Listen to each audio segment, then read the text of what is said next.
metadata, stuff like that. The name footer doesn't imply anything about its position. Really? Just as a side doesn't imply that it's floating off to the side. The side could be at the bottom or at the top. A header doesn't necessarily even need to come at the start, right? It's all about the semantics. But this is where I think the new HTML5 elements are going to be really, really useful for exactly these kind of cases where you're trying to create standalone content, essentially where you're trying to manage your content. It's for CMS, it's for content management systems that this new content model of sectioning content becomes really useful, because this really does stand alone. You don't have to think about the context of what's around it, right? What comes before, what comes after. And I was showing you the changes here between swapping out divs for elements, right? So I took these divs. I took these divs and swapped them out for elements, fine. But the really important thing here is not so much that I use these new elements, but what I did with the header.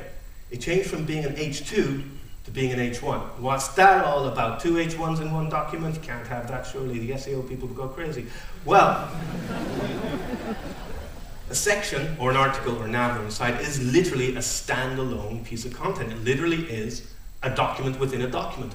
And you can treat it as such, and you can begin from scratch with your headers. You can begin, you don't have to. If you want to put an H2 there instead of an H1, or an H3, H4, anything you want, that's fine, because it supports existing content. But you can begin from scratch every time, and you could have another 6 levels of heading inside each section.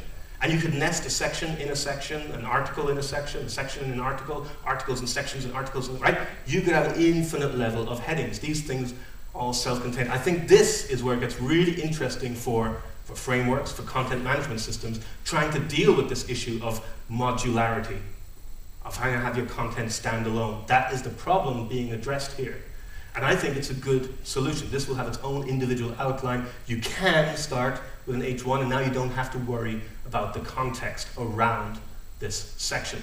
Pretty crazy idea. This is an email from Tim Berners-Lee from 1991.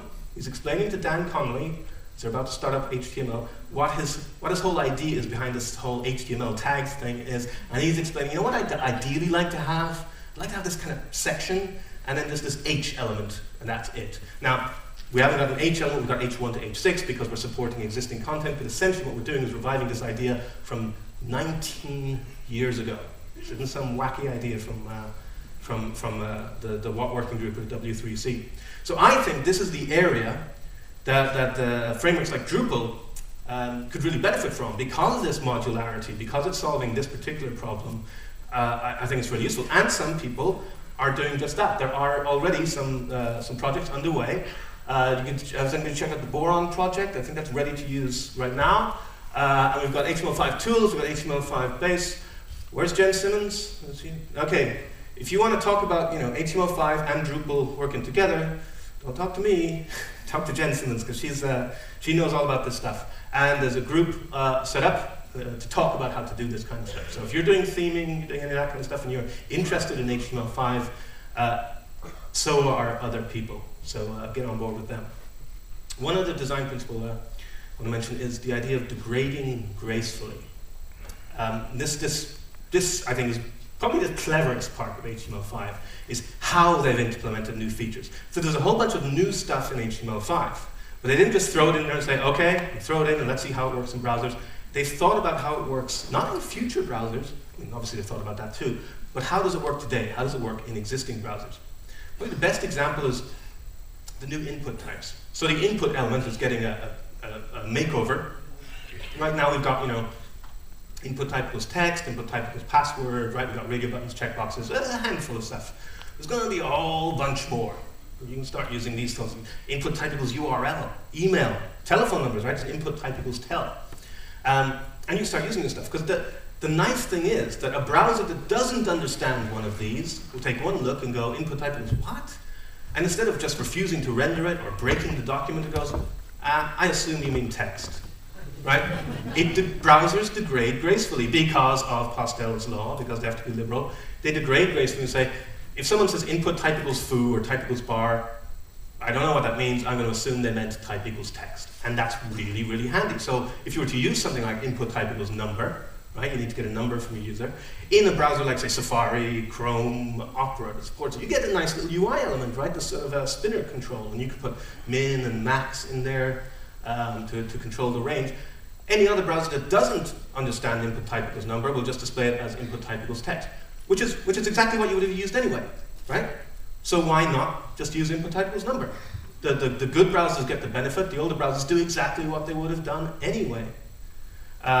Input type equals search, much the same thing. You might as well use it instead of input type equals text. Most browsers will treat it as input type equals text.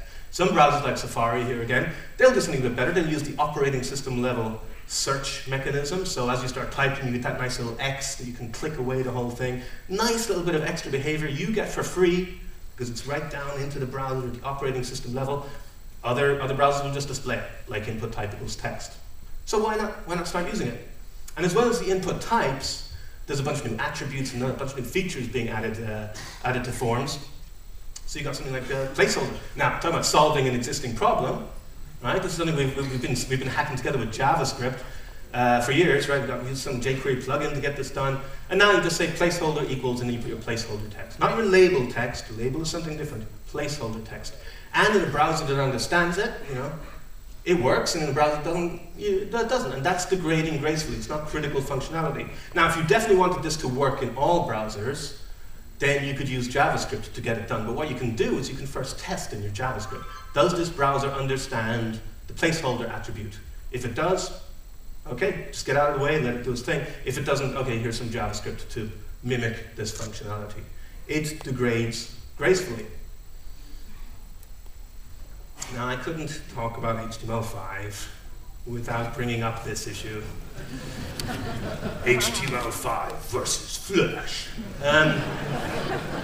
Which I seriously don't understand, this whole war, battle, debate that's going on. First of all, when people talk about HTML5 versus Flash, they don't mean all of HTML5 and they don't mean all of Flash, right? They mean they're talking about Flash video versus using HTML5 video. That's a tiny subset of HTML5 and a tiny subset of Flash. Flash does a lot more than just video. HTML5 does a lot more than just video, and yet this is what it's come down to. But also this phrasing of HTML5 video versus Flash video, like it